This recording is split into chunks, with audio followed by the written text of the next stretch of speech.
Bonjour à tous. Dans le cadre de la gestion de la crise sanitaire que traverse le pays lors de la pandémie de Covid-19 et dans le but de renforcer le secteur de la santé et améliorer ainsi la gestion et la prise de décision, un appel d'offres est lancé par le ministère de la Santé en collaboration avec le ministère de l'Intérieur visant la mise en place d'un système de crise sanitaire permettant la collecte d'informations, l'analyse de la situation sanitaire de manière efficace et rapide, la coordination entre personnel et autorités et la prise de décision, ainsi que le repérage des cas suspects.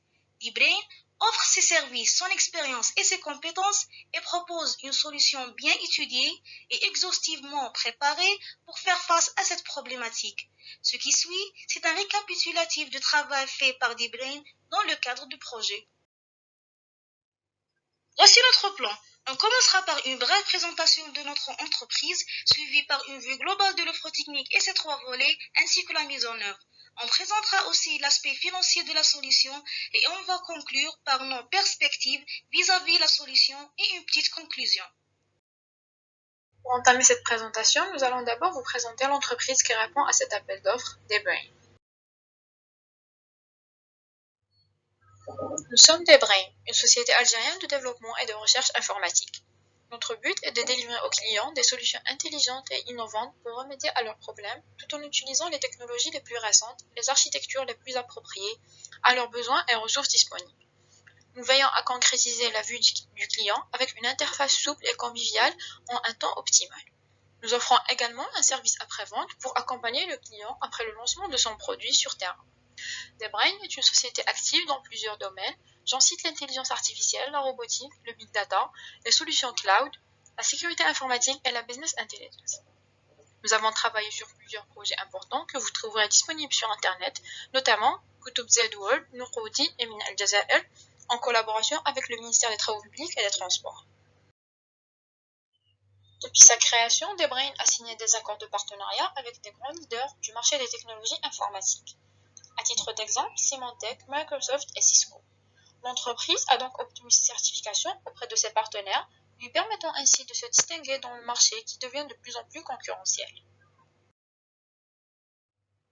Dibrain a à sa tête une équipe d'ingénieurs ambitieux et sérieux qui ont travaillé attentivement pour avoir la solution que nous allons vous présenter par la suite. Khalioud Ayman qui est le directeur général, Al-Faraihi Asma responsable du département finance, Lili Abdelrahman responsable du département médias et design, Amir Nardes et Kirmouch Zakaria qui sont responsables techniques et développement, Misdoul Lina responsable juridique, Moushaba Saadia responsable formation et utilisateur et moi-même Boudet Amini, sa secrétaire générale et responsable de qualité. Passons à l'offre technique. Notre solution répond à ces problèmes majeurs: l'absence d'une veille opérationnelle permanente, la transmission hiérarchique des informations de signalement de cas se fait pas en temps réel, l'absence d'un système de détection des zones à risque, la longue durée de l'établissement des bulletins, l'absence d'une procédure de suivi des cas et leur évolution, l'absence d'un système de communication des données des patients, les communications informelles sans garder l'historique, la longue durée de traitement des demandes en fourniture médicale, le manque de la continuité du contact avec le personnel. Partie de notre solution. Donc, nous avons essayé de remédier à cela à travers notre solution qui regroupe ces parties. Volet 1. Alerte et analyse de la situation sanitaire regroupe ces modules. Module signalement des cas. Ce dernier permet le signalement des cas par les hôpitaux et la visualisation en temps réel des informations communiquées par les DSP. Module prédiction spatiale et temporelle d'une épidémie, des zones à risque et des foyers d'épidémie qui permet de faire du traitement et de l'analyse des données pour aboutir à des statistiques et prédictions et les afficher au niveau du ministère. Module automatisation des bulletins qui permet d'élaborer des bulletins épidémiologiques et visualiser la synthèse de ces bulletins au niveau du ministère. Module évaluation et prédiction de la situation sanitaire. Ce dernier permet au ministère de visualiser des graphes de prédiction et d'évaluation de la situation sanitaire. Passons au module du deuxième volet, coordination et prise de décision. Gestion de réseau de distribution des fournitures médicales, assurance de la continuité du contact avec tout le personnel médical, automatisation de la communication des protocoles, établissement d'un réseau de circulation d'informations entre les différents partenaires. En ce qui concerne le volet 3, repérage et suivi des cas suspects, nous avons les modules suivants. Liste des cas suspects avec priorité, schéma d'évolution des cas suspects, début d'apparition, taux d'attaque, simulation de la situation actuelle et la prévision, et le rapport d'enquête automatique et périodique. Vue globale du système gestion des alertes et des crises sanitaires. Au premier lieu, nous allons présenter l'architecture générale de notre solution afin de donner une idée globale. Le premier volet traite toute information provenant des différents acteurs du système, hôpitaux et cellules wilaya concernant les signalements de cas et les informations provenant du ministère de Transport et de Communication concernant les données de mobilité, les rapports médicaux et les articles d'épidémie. Utilise le traitement et l'analyse des données, les technologies d'intelligence artificielle et le machine learning afin d'établir des rapports d'épidémie automatiquement, ainsi que la prédiction de l'évolution de l'épidémie et des zones à risque, et les communique au ministère. Les données seront partagées avec le deuxième volet qui, à son tour, assure la communication des protocoles venant du ministère, la gestion des fournitures médicales et le personnel demandé, ainsi que le traitement des données concernant les profils patients pour établir l'historique de l'épidémie. Ces historiques vont aider le repérage et le suivi des cas suspects, qui est la fonction du troisième volet, chargé de la récolte d'informations depuis les dispositifs de surveillance, ainsi que la reconnaissance faciale. Il les analyse avec les technologies avancées de l'intelligence artificielle et génère des rapports d'enquête et envoie des notifications aux personnes en risque automatiquement. Toutes ces informations seront communiquées à travers des applications et des interfaces mobiles, web et desktop afin d'accélérer la disponibilité des informations et la prise de décision pour arriver à réagir le plus tôt possible. Applications et services. Au niveau de cette partie, il y aura les différentes applications destinées aux hôpitaux et aux ministères ainsi que les services fournis.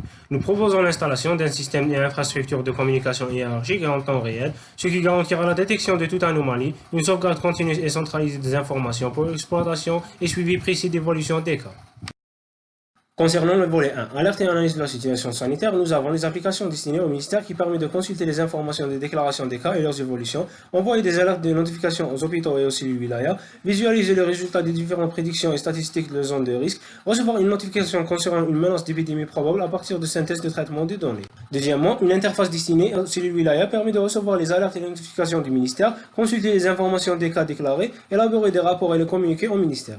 Et enfin, une interface destinée aux hôpitaux, introduire les informations de signalement des cas et communiquer au DSP et aux hôpitaux, recevoir les alertes et les ordres du ministère.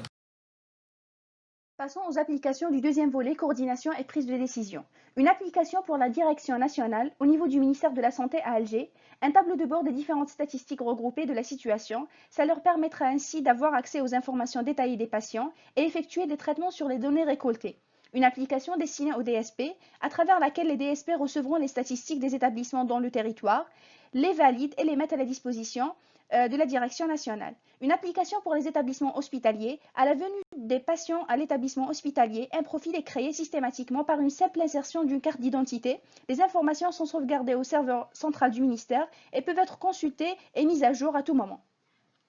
En ce qui concerne le système de gestion de réseau de distribution des fournitures médicales, nous proposons un système de contact centralisé entre les établissements sanitaires et les hôpitaux à proximité, les pharmacies régionales et la pharmacie centrale d'Alger. Le système permet la gestion de stock au niveau des magasins et garde un historique des transactions avec l'envoi des demandes de fournitures dans le système. Et pour assurer la continuité du contact avec tout le personnel médical, la solution logicielle est au niveau des services RH qui garde et fait la mise à jour et la synchronisation des coordonnées de tout le personnel. Le système garantit aussi le contact entre le secteur public et le secteur privé.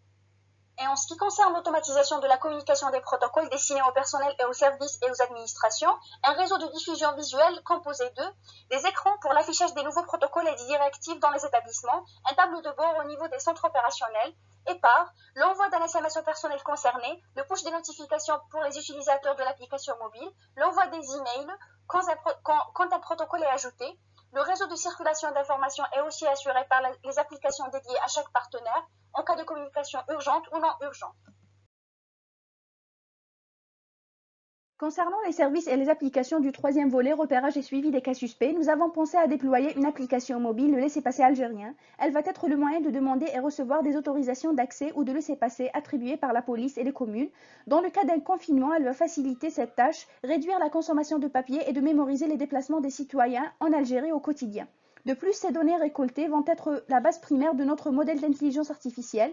L'application desktop développée va les utiliser pour établir des cartes, schémas et simulations analysant l'évolution des cas suspects et dériver des informations concernant l'épidémie.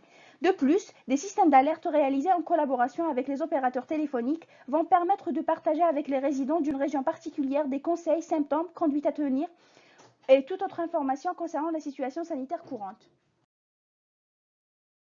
Comme pour chaque projet, l'analyse des risques est d'une importance capitale. Donc, nous allons vous présenter les risques majeurs et comment faire face. La coupure de connexion Internet et pour remédier, nous avons pensé d'établir une option de saisie de données en mode en ligne. Les fautes dans les informations saisies, ce qui nécessite la désignation d'un responsable de vérification des données saisies. Les pannes au niveau du serveur local, chose qui nécessite l'allocation des serveurs régionaux de secours. La perte de données ou les problèmes au niveau de la base de données. Donc, il est primordial de faire une copie toutes les 24 heures dans la base de données du backup. La non-couverture des zones par les réseaux téléphoniques ou les réseaux Internet, d'où l'exigence de mettre en place des équipes mobiles pour sensibiliser les citoyens et détecter les cas suspects. La mise en œuvre. Passons maintenant à la mise en œuvre de notre solution. Le plan d'exécution. Pour garantir une gestion souple, notre projet s'appuie sur 3 phases. Premièrement, une phase de cadrage de projet, a pour but de garantir un lancement souple de projet et l'établissement des sous-équipes techniques, et de définir les rôles, les responsabilités et les mesures de qualité de projet. Quant à la deuxième phase, la phase de conduite, ses axes principaux sont l'acquisition des ressources et l'installation des infrastructures, le calendrier de communication régulière avec le client et le développement de la solution, avec un contrôle régulier défini en interne, accompagné par suivi des finances et des tests et des vérifications des mesures de qualité. Finalement, la phase de conclusion de projet, qui est accompagnée par les tests finaux d'intégrité au niveau national. Parallèlement, des formations techniques et applicatives sont lancées. Aussi, notre équipe de gestion a défini un plan de suivi de maintenance suivant le lancement des systèmes, établi durant 5 semestres accompagnés par leur coût. Le déploiement de la solution. Quant à la réalisation de notre projet, on a pris en considération la scalabilité de notre solution et les contraintes qui viennent avec. C'est pour cela que nous avons établi 3 phases pour sa mise en place sur le terrain. La phase 1, développement et installation des infrastructures. Pour l'installation des réseaux internes et les centres de surveillance, test de matériel et développement de la solution logicielle. Phase 2, production partielle et test. C'est la mise en place partielle dans 3 grandes villes d'Algérie, Alger en Constantine. Elle s'appuie sur l'intégration de côté logiciel de la solution avec les processus automatisés, l'augmentation de la justesse des algorithmes de prévision à travers les données et les statistiques préliminaires collectées, et la détection des anomalies non prévues et les corriger avant le déploiement au niveau national. La phase 3, déploiement au niveau national. Dans cette phase, il y aura la mise en place totale de la solution, le lancement des formations sur les services de système et l'établissement des suivis quotidiens des solutions logicielles, aussi la maintenance de toute anomalie. Une des phases les plus délicates d'un projet est d'estimer la charge avant son démarrage. Le but de cette étude étant l'établissement des bénéfices de la solution, mais aussi l'étude de sa faisabilité. Notre équipe a obtenu un chiffrage suffisamment précis et pertinent qui vise à répondre à cette finalité. À travers une étude analogue de projets similaires à notre solution, nous avons défini l'ensemble d'activités et tâches nécessaires à la mise en œuvre de notre projet, ainsi que les ressources humaines, matérielles et toutes autres dépenses que doivent être affectées pour l'achèvement de chacune dans les délais. Ceci nous a permis d'établir les frais directs et indirects de chaque phase dans le plan d'exécution. Suivant le plan de déploiement, les dépenses se décomposent sur 3 phases. La première étant la phase d'acquisition de matériel et son installation, ainsi que le développement de la solution logicielle, est estimée à un total de 500 millions de dinars algériens. La deuxième phase de production partielle et test va coûter un environ de 3,1 millions de dinars algériens. Et enfin, la phase finale de déploiement au niveau national est amenée à un budget de 32,7 millions de dinars algériens. Les évolutions inhérentes au développement du projet sur les trimestres à venir étaient inscrites dans notre estimation. Son élaboration constitue un enjeu particulièrement important. C'est pour cela un total de 9,8 millions de dinars algériens a été estimé pour les 5 trimestres qui suivent la réalisation de notre projet pour sa maintenance. Nous avons établi une prévision qui comprend tout aspect employé pour préserver la qualité du service et l'évaluation des risques que nous avons étudiés. L'ensemble des dépenses estimées nous a amené à un budget de 536 millions de dinars algériens pour la mise en œuvre nationale du projet ainsi que sa maintenance.